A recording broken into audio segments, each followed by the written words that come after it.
औज़ुबिल्लाहिमिनश्शैतानिर्रजीम बिस्मिल्लाहिर्रहमानिर्रहीम। आज हम ज़फ़र बरादरान के डेरे पे मौजूद हैं, जहाँ पे साबका MNA राना अफजल के बेटे राना एहसान अफजल साहब और PP 111 के मुस्लिम लीग नून के टिकट होल्डर असरार अहमद मुन्ना खान मौजूद हैं। यहाँ पे वे जश्न आज़ादी के सिलसिले में आए, जश्न आज़ादी का केक भी काटा जा रहा है, उस सिलसिले में यह प्रोग्राम किया जा रहा है। अब हम आगे चलते हैं और उनको देखते हैं कि वो इस प्रोग्राम में क्या अरेंजमेंट करते हैं। अभी ये आपके सामने 14 अगस्त के सिलसिले में केक काटा जा रहा है। अभी इधर राना एहसान साहब और असरार अहमद मुन्ना खान इधर मौजूद हैं। अभी हम आपको लेके आते हैं, ये देखें अभी ये चल रहे हैं, ये अभी चलते हैं। हमारे दरमियान आकर खुशियों का दुबाला किया। ये जो अभी साबका MNA राना अफजल साहब के साहबजादे जो मौजूदा NA 104 में मुस्लिम लीग नून के मुतवक्को कैंडिडेट हो सकते हैं, इनकी वजह से ही। राना साहब क्या हाल है? ठीक है जी जो आज जश्न आज़ादी का दिन है और आप क्या पैगाम देना चाहेंगे? देखिए, तमाम पाकिस्तानियों को 75वीं यौम आज़ादी जश्न आज़ादी मुबारक हो।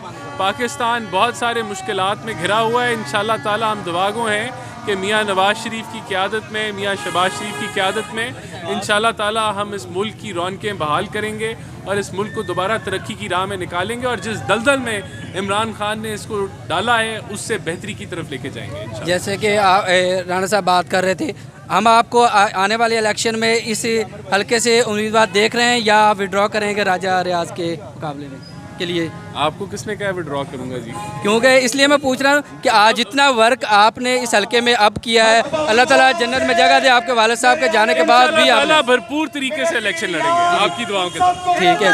और अब हम थोड़ी देर के लिए असरार अहमद मुन्ना खान साहब के पास चलते हैं, जो कि यहाँ से MPA का इलेक्शन भी लड़ चुके हैं शकील शाहद के मुकाबले में। जी असरार साहब,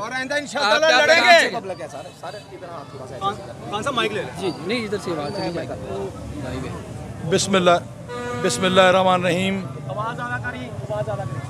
चूँकि आज यौम आज़ादी के सिलसिला में ये केक काटने के लिए ज़फ़र बरादरान उन्होंने ये मुख्तसर नोटिस के ऊपर ये महफ़िल सजाई है, तो मैं मुख्तसर बात ये अर्ज़ करूँगा कि इस वक्त जो कल उसने तकरीर की है, जो इससे पहले इमरान खान तकरीरें करता रहा है, ये पूरी कौम को नज़र आ रहा है ये चोर मचाए शोर के मुतरादिफ है। वो खुद चोर है, वो नाअहल है, उसने मुल्क को जिस गर्दाब में डाल दिया है।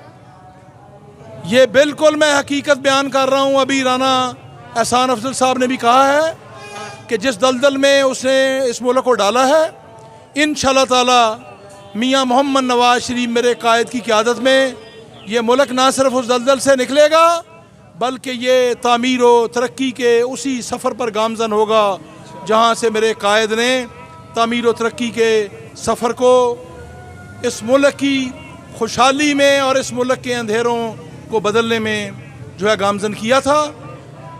सिर्फ़ इस वक्त चूँकि ये पीछे अजान भी हो रही है, तो मैं मुख्तसर यही अर्ज़ करूँगा कि आपको मियाँ मोहम्मद नवाज शरीफ का साथ देना होगा इस मुल्क की खुशहाली के लिए, इस मुल्क के मुस्तकबिल के लिए। ये इस वक्त अवाम को इंतशार की तरफ लेके जा रहा है। इसके मज़मूम मकासद जो है ना वो कामयाब नहीं होंगे। अल्लाह के फजल करम से ये मुल्क भी कायम रहेगा और हकीकी आज़ादी भी होगी और ये मुल्क तरक्की भी करेगा। मैं तमाम दोस्तों जी, जैसे आप सुन रहे थे, अभी अजान हो रही है, अभी हम थोड़ी देर के लिए ब्रेक लेंगे। इसके थोड़ी देर बाद अजान के बाद हम फिर दोबारा इस पर बात करेंगे। जी, अदा करते हैं कि उन्होंने ये ज़बरदस्त